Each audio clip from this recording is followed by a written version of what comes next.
procrastinating a lot, I have finally decided to do this challenge. अभी 10:45 हो रहा है.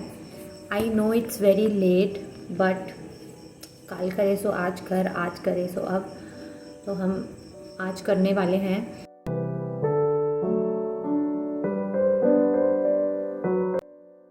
सब बोलते हैं कंसिस्टेंसी इम्पॉर्टेंट है, पर सच तो ये है कि कंसिस्टेंसी तभी शुरू होती है जब तुम स्टार्ट करते हो. वो पहला पेज खोलना, वो टाइमर स्टार्ट करना, वहीं करेज लगता है. Once you start the resistance breaks, the noise fades. बस तुम और तुम्हारा गोल रह जाते हैं.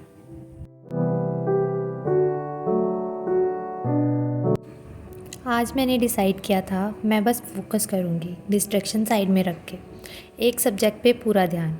आई एम स्टडिंग केमिस्ट्री और ऑनेस्टली हर कॉन्सेप्ट के साथ थोड़ी थोड़ी क्लैरिटी मिलती गई. कुछ समझ में आया, कुछ नहीं, बट आई स्टेड. कभी कभी पढ़ाई सिर्फ मार्क्स के लिए नहीं होती, कभी वो एक रिमाइंडर होती है कि तुम अभी भी ट्राई कर रहे हो. Because honestly it's not about how fast you study, it's about how many times you show up even when it feels boring, tiring और हैवी. वो एक दिन जब मोटिवेशन ज़ीरो होती है और you don't want to study, और फिर भी तुम हिम्मत करके नोटबुक खोलते हो. That's when real growth happens. Times like these teaches you to be patient even if your progress is slow.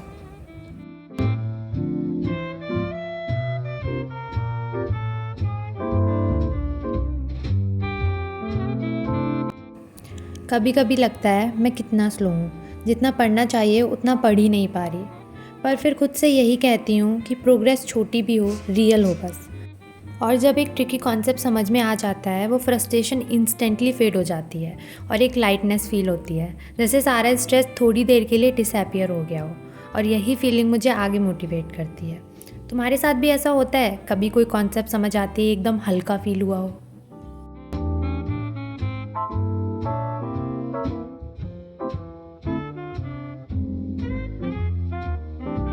इस बार मैं अच्छे से प्रॉपर्ली लेक्चर्स देखकर और समझ के नोट्स बना रही हूँ, क्योंकि अगर सिर्फ बिना समझे कॉपी कर लिया तो जब बाद में रिवाइज़ करने बैठते हो तो सारे कॉन्सेप्ट्स नए लगते हैं. और जो टाइम हम अभी जल्दबाजी में बचाने की कोशिश करते हैं, वो रिवीजन के टाइम डबल लग जाता है. इसलिए आज मैं स्लो और फोकस्ड होकर पढ़ रही हूँ, क्योंकि जो कॉन्सेप्ट अभी समझ आ रहे हैं उनका असली रिवॉर्ड तब मिलता है जब फ्यूचर में रिवीजन ईजी हो जाता है.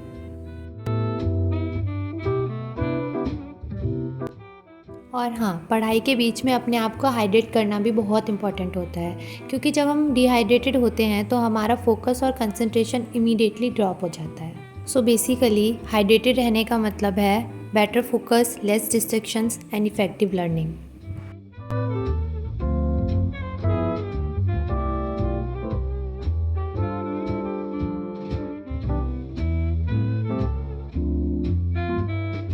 घंटे हो गए हैं मुझे पढ़ते पढ़ते, और मैंने यहाँ पे 2 लेक्चर लिए हैं पूरे और काफ़ी कुछ पढ़ लिया है.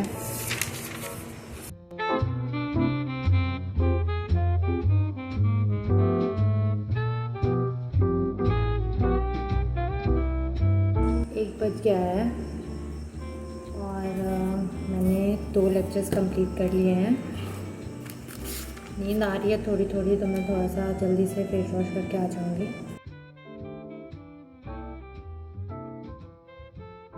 काफ़ी दिनों बाद मैं इतनी देर कंटिन्यूसली पढ़ रही हूँ. शुरू में लग रहा था कि इतना लंबा सेशन मैनेज कर पाऊँगी या नहीं, पर धीरे धीरे फोकस सेट हो गया और हर कॉन्सेप्ट के साथ ये क्लियर हुआ कि कंसिस्टेंसी और पेशेंस ही सबसे ज़्यादा काम करते हैं.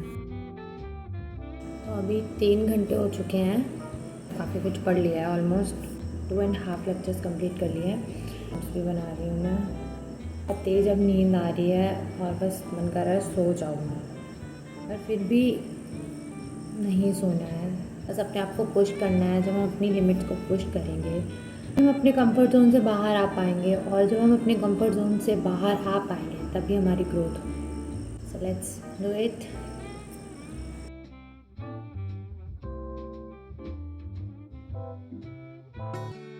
इन this hour I really wanted to give up. बस लग रहा था कि just lie down and sleep for a while.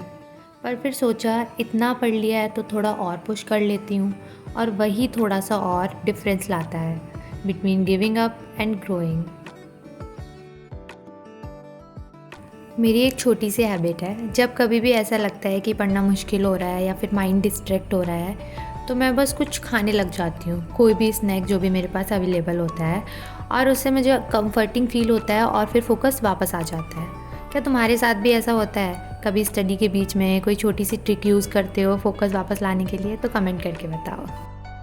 जब हम लंबे टाइम तक कंटिन्यूसली पढ़ते रहते हैं तो हम ओवरवेल्म हो जाते हैं।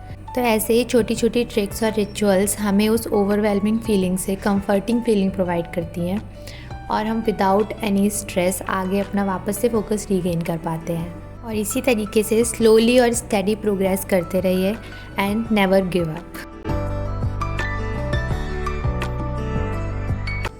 3 बज गए हैं और बहुत तेज़ नींद आ रही है। I studied for almost 4 hours and I completed 3 lectures. It was a very productive session.